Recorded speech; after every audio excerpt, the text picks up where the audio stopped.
നമസ്കാരം. ന്യൂസ് കേരള പ്രധാന വാർത്തകളുമായി CK നാസർ കാഞ്ഞങ്ങാട്. ഉന്നത വിദ്യാഭ്യാസ മേഖലയിലും ടൂറിസം മേഖലയിലും കൂടുതൽ സ്വകാര്യ നിക്ഷേപങ്ങൾക്ക് പച്ചക്കൊടിയുമായി CPMന്റെ നവകേരള രേഖയെന്ന് റിപ്പോർട്ടുകൾ. സ്വകാര്യ പങ്കാളിത്തത്തോടെ ഉന്നത വിദ്യാഭ്യാസ ഗവേഷണ കേന്ദ്രങ്ങൾ സ്ഥാപിക്കുമെന്നും വിദ്യാർത്ഥികളുടെ വിദേശ ഒഴുക്ക് തടയാൻ സ്വകാര്യ പങ്കാളിത്തത്തോടെ സ്ഥാപനങ്ങൾ ആരംഭിക്കുമെന്നും ഹോംസ് എന്ന പേരിൽ സംസ്ഥാനത്ത് വൻകിട ഹോട്ടലുകൾ സ്ഥാപിക്കാൻ നിക്ഷേപങ്ങൾ ആകർഷിക്കുമെന്നും ടൂറിസം നിക്ഷേപ സെൽ ശക്തമാക്കുമെന്നും മുഖ്യമന്ത്രി പിണറായി വിജയൻ CPM സംസ്ഥാന സമ്മേളനത്തിൽ അവതരിപ്പിച്ച നയരേഖയിൽ പറയുന്നുവെന്നാണ് റിപ്പോർട്ടുകൾ. വ്യാവസായിക ക്ലസ്റ്റർ രൂപീകരിക്കുമെന്നും IT പാർക്കുകൾ സംയോജിപ്പിക്കുമെന്നും അടുത്ത വർഷത്തോടെ 15,000 സ്റ്റാർട്ടപ്പുകൾ ആരംഭിക്കുമെന്നും 1,00,000 തൊഴിൽ അവസരങ്ങൾ സൃഷ്ടിക്കുമെന്നും സിൽവർ ലൈൻ യാഥാർത്ഥ്യമാക്കുമെന്നും മൾട്ടി മോഡൽ പൊതുഗതാഗത സംവിധാനം കൊണ്ടുവരുമെന്നും നയരേഖയിൽ പറയുന്നുവെന്ന് റിപ്പോർട്ടുകൾ. BJPക്കെതിരായ ഫാസിസ്റ്റ് വിരുദ്ധ പോരാട്ടത്തിൽ CPMന് കോൺഗ്രസിന്റെ സർട്ടിഫിക്കറ്റ് വേണ്ടെന്ന പ്രകാശ് കാരാട്ടിന്റെ പ്രസ്താവന വലിയ തമാശയാണെന്ന് പ്രതിപക്ഷ നേതാവ് VD സതീശൻ പറഞ്ഞു. MV ഗോവിന്ദനെ പോലെ പ്രകാശ് കാരാട്ടും തമാശ പറയരുതെന്നും BJPയോട് മൃദു സമീപനം സ്വീകരിച്ചിരിക്കുന്ന കാരാട്ടിനോടും അദ്ദേഹത്തിന് കുടപിടിച്ചു കൊടുക്കുന്ന കേരളത്തിലെ CPM നേതൃത്വത്തോടും ഞങ്ങൾക്ക് യോജിക്കാനാവില്ലെന്നും സതീശൻ കൂട്ടിച്ചേർത്തു. CPM നയരേഖ അവസരവാദ രേഖയെന്നും മുൻ ജനറൽ സെക്രട്ടറി സീതാറാം യെച്ചൂരിയുടെ നിലപാടുകൾക്ക് വിരുദ്ധമാണ് കാരാട്ടിന്റെ സമീപനമെന്നും സതീശൻ പറഞ്ഞു.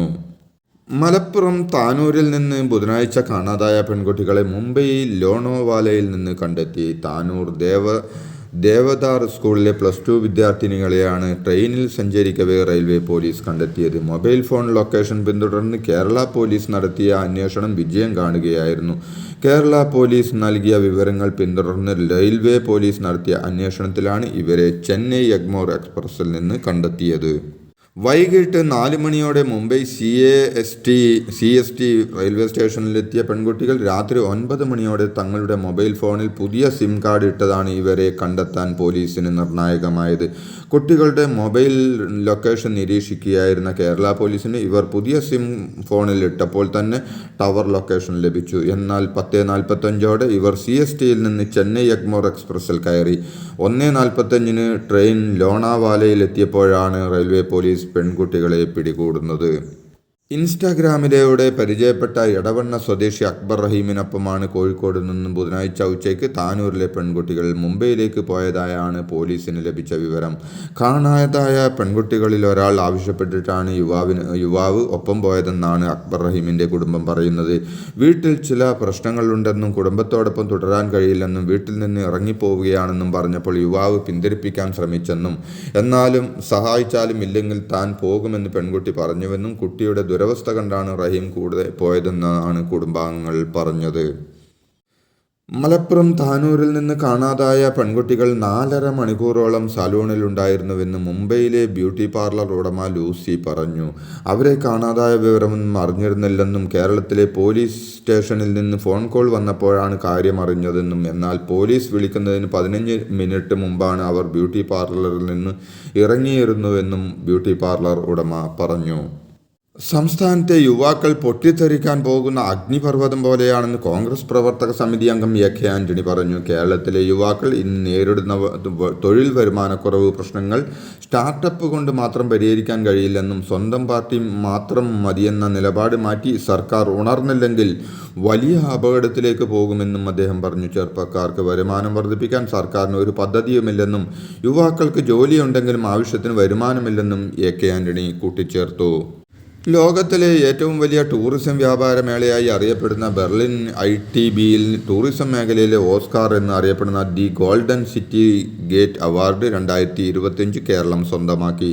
ടൂറിസം മന്ത്രി PA മുഹമ്മദ് റിയാസാണ് ഇക്കാര്യം അറിയിച്ചത്. കേരള ടൂറിസം നടപ്പിലാക്കിയ കം ടുഗദർ ഇൻ കേരളയ്ക്ക് നൂതനമായ മാർക്കറ്റിംഗ് ക്യാമ്പയിനുള്ള സിൽവർ അവാർഡും ഡെസ്റ്റിനേഷൻ വെഡ്ഡിംഗ് പദ്ധതിയുടെ ഭാഗമായി തയ്യാറാക്കിയ ശുഭമാംഗല്യം ക്യാമ്പയിൻ എക്സലന്റ് അവാർഡും ലഭിച്ചു.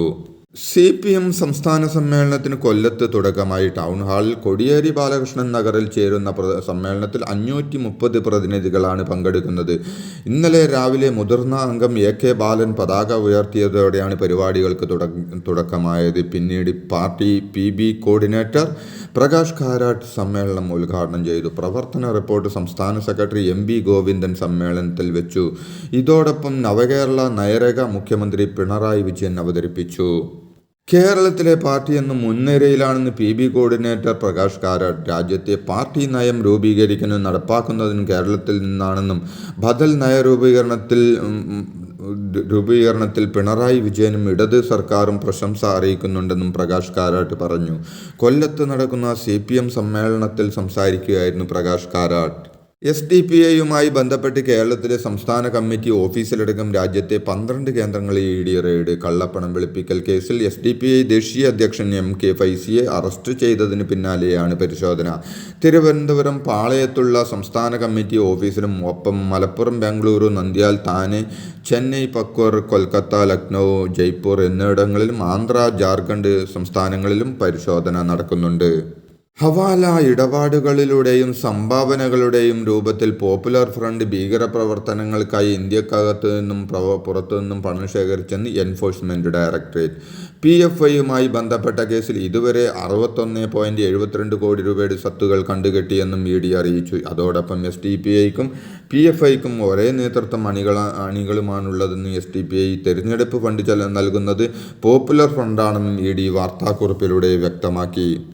മാർക്കോ സിനിമയുടെ സാറ്റലൈറ്റ് പ്രദർശനത്തിന് അനുമതി നിഷേധിച്ച സെൻസർ ബോർഡ് തീരുമാനം വൈകിയൊലിച്ച വിവേകമാണെന്ന് ഓർത്തഡോക്സ് സഭാധ്യക്ഷൻ ബാസിലിയോസ് മാർത്തോമാ മാത്യൂസ് തൃതീയൻ കത്തോലിക്ക ബാവ പറഞ്ഞു. സിനിമയുടെ റിലീസിന് മുമ്പ് കർശന നിലപാട് സ്വീകരിച്ചിരുന്നെങ്കിൽ വയലൻസ് രംഗങ്ങൾ ചിലതെങ്കിലും ഒഴിവാക്കാൻ സാധിക്കുമായിരുന്നുവെന്നും തക്ക സമയത്ത് ഇടപെടൽ നടത്താതെ ഇപ്പോൾ നിലപാടെടുക്കുന്നതിൽ എന്ത് പ്രസക്തിയാണുള്ളതെന്നും പരിശുദ്ധ കത്തോലിക്ക ബാവ ചോദിച്ചു. ചോദ്യപേപ്പർ ചോർച്ച case MS solution CEO Muhammad Shuhaib കീഴടങ്ങി. കോഴിക്കോട് ക്രൈംബ്രാഞ്ച് ഓഫീസിലെത്തിയാണ് മുഹമ്മദ് ഷുഹൈബ് കീഴടങ്ങിയത്. ഹൈക്കോടതി മുൻകൂർ ജാമ്യം നിഷേധിച്ചതിൻ്റെ തൊട്ടുപിന്നാലെയാണ് കീഴടങ്ങൽ. ഷുഹൈബിനെ വിശദമായി ചോദ്യം ചെയ്യുമെന്ന് ക്രൈംബ്രാഞ്ച് അറിയിച്ചു. ചോദ്യപേപ്പർ ചോർത്തിയ എയ്ഡഡ് സ്കൂളിലെ പ്യൂണിനെ ക്രൈംബ്രാഞ്ച് കഴിഞ്ഞ ദിവസം അറസ്റ്റ് ചെയ്തിരുന്നു. തൃശൂർ റെയിൽവേ ട്രാക്കിൽ ഇരുമ്പ് റാഡ് കണ്ടെത്തിയ സംഭവത്തിൽ തമിഴ്നാട് സ്വദേശി ഹരി 38 പിടിയിലായി. റാഡ് മോഷ്ടിക്കാൻ നടത്തിയ ശ്രമത്തിനിടെയാണ് സംഭവം. പ്രതി കഞ്ചാവ് ലഹരിക്ക് അടിമയാണെന്ന് റെയിൽവേ പോലീസ് അറിയിച്ചു. കഞ്ചാവ് വാങ്ങുന്നതിന് പണം കണ്ടെത്തുന്നതിനായാണ് ഇരുമ്പ് റാഡ് മോഷ്ടിക്കാൻ ശ്രമിച്ചതെന്നാണ് പ്രതിയുടെ മൊഴി. ഫ്ലക്സ് ബോർഡുകളും കൊടിത്തോരണങ്ങളും ഉപയോഗിക്കുന്നതിൽ വീണ്ടും വിമർശനവുമായി ഹൈക്കോടതി. പ്രധാന രാഷ്ട്രീയ പാർട്ടികൾ നിരന്തരം കോടതി ഉത്തരവ് ലംഘിക്കുന്നുവെന്ന് സിംഗിൾ ബെഞ്ച് കുറ്റപ്പെടുത്തി. കൊല്ലത്ത് കൂടി വരുമ്പോൾ കണ്ണടച്ചു വരാൻ കഴിയില്ലെന്ന് ജസ്റ്റിസ് ദേവൻ രാമചന്ദ്രൻ വിമർശിച്ചു. ഹൈക്കോടതിയുടെ ഇടക്കാല ഉത്തരവുകൾ നടപ്പാക്കാൻ സർക്കാർ ആരെയാണ് ഭയക്കുന്നതെന്നും ദേവൻ രാമചന്ദ്രൻ ചോദിച്ചു.